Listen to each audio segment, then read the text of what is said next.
Hey there folks, welcome back. Today we're going to be taking a cheap pantry staple and making something yummy out of this. Now, most people cook the noodles and you drop in the seasoning packet, drain out the water and you eat it. However, that's sort of like eating just the bread and not the sandwich. There is so much more you can do with this to make it a full meal versus just some simple carbs. So underneath here, these are all the things we're going to do to make this a little bit more nutritious and more of a full meal. To start things off, we're going to get our mise en place together. Students, you guys know what that means. Oui. Getting everything in one place together, ready to cook this whole meal. That's going to allow us to start making a flavorful stock to cook the noodles in for later. So to start things off, I have been collecting veggie scraps all week. That includes things like the ends of asparagus, the tops of celery, the middle of bell peppers. That's all going to add good flavor to our stock. We'll be using green onions later, and I'm going to save all the scraps. So they've been washed and then cut here. We're looking for small discs.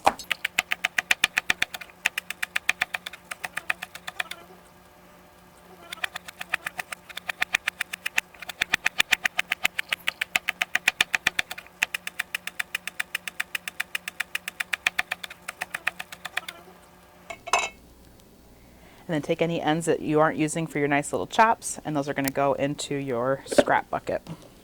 And we'll save these for later. The little flavoring packets that are in these have a lot of flavor and a lot of salt in them. Wow. What we're going to get from flavor from these vegetables include things like vitamins and minerals, so it's good for you as well. We had chicken drumstick and thigh left over from roasting a chicken the other night, so we're going to shred that up here in a minute. We also have onion here to cut. We're going to save these ends for the stock, cut down the middle, and all this stuff will add flavor to it. We're going to cut some thin slices to be used later in the actual soup, and then the rest of this, or a good chunk of this, is going to go into the stock. All right, now for this chicken. We don't really have much use for the skin here, so we're going to pull that off. And then we have a bone coming up this way and a bone going down this way. This is usually the cheapest cut of chicken, so if you can get around those bones and still get usable meat, you get the most for your money. So we're going to just tear the meat off. Like I already said, it's been roasted, so it's fully cooked and then cooled down. Tear all that off. Now the drumstick itself, this piece, has a lot of tendons, so using your bare hands to do this, as long as they're clean, is a great idea, so you can get around those tendons that you might be able to cut through with a knife and not notice. And once you've pulled a sufficient amount of meat off of this, we're just going to take this and throw it in with the veggie stock, which is then going to make it more of like a chicken broth, because this will add flavor as well. And this is going to go into our water here. So now we have a chicken bone, we got some fresh veggie scraps, we have some saved veggie scraps,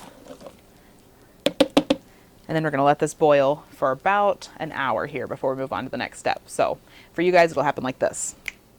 All right. All right, you guys, it has been just about an hour of boiling here, and what you're going to see in a moment is that I took the eggs and I put them right into the simmering stock. We're going to boil those for 5 minutes so that they can have a soft yolk middle for our finished product.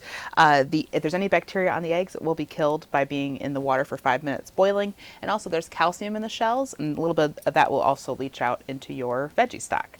So after that is complete, we'll move on to straining that stock and starting to make it a little more flavorful.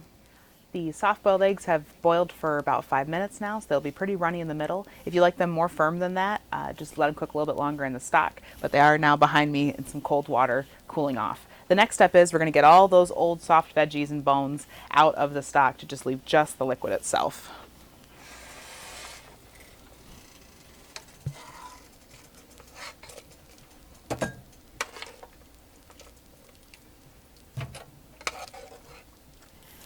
Now we have this beautiful rich brown stock. We're going to add a couple things to it to make it a little bit more flavorful. We're going to add a spoonful of garlic to that. If you have garlic powder, that works as well. We're going to be adding in pickled ginger. We happen to have a jar of this in the fridge. If you don't have pickled ginger, you could use powdered ginger. You also could add in a little bit of citrus to give it kind of a brighter, fresh taste, but a little bit of pickled ginger is going into the stock. We're also going to add in some soy sauce. If you don't have soy sauce like this at home, you might have a few packets in a drawer somewhere. Try to see if you can find those. Otherwise, salt is fine. I probably added in, I don't know, about a tablespoon or so, and then you'll taste it. And again, if the flavors are kind of flat, add a little bit more salt and then taste it again. You never can take salt out once you've added too much of it, so just taste it as you go. We also have a little bit of chili paste to give it a little bit of heat. This could be replaced with hot sauce if you like heat. Just a little bit there. Add in a little flavor. And then we're going to add in our actual noodles. The noodles need to cook for about 3 minutes. Then we're going to pull them out and then create the dish around those noodles that have cooked. So here are those classic ramen noodles. The packet itself we can save for something later, but we aren't using this one today. If you're missing any of these things at home, you could replace it with just with the packet itself and then add in vegetables to that.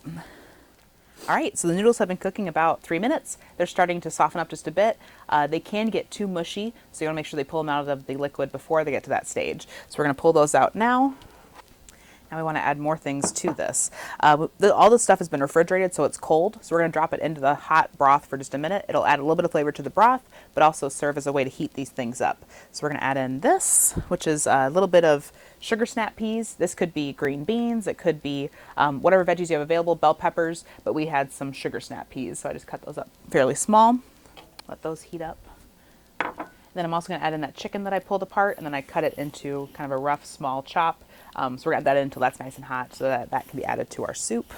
You'll notice with any green veggies, if they're fresh, once you put them in the boiling water, they'll turn bright green.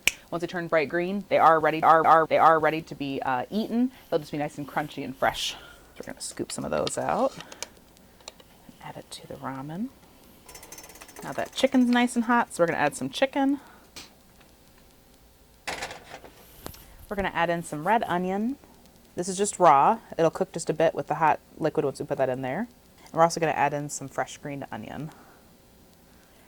All right, so we just peeled one of the eggs. I ended up putting them in for an extra about 2 minutes here, so they'd be a little bit more firm. They were pretty liquidy, but we're going to take this guy here and cut it in half. And then we're going to set that right on top of your ramen. And then the last step is some flavorful liquid itself. I'm going to pour it right over top of the onions just to give them a little bit of a cook here. An optional garnish, we're going to put on a little bit of sesame seeds on top.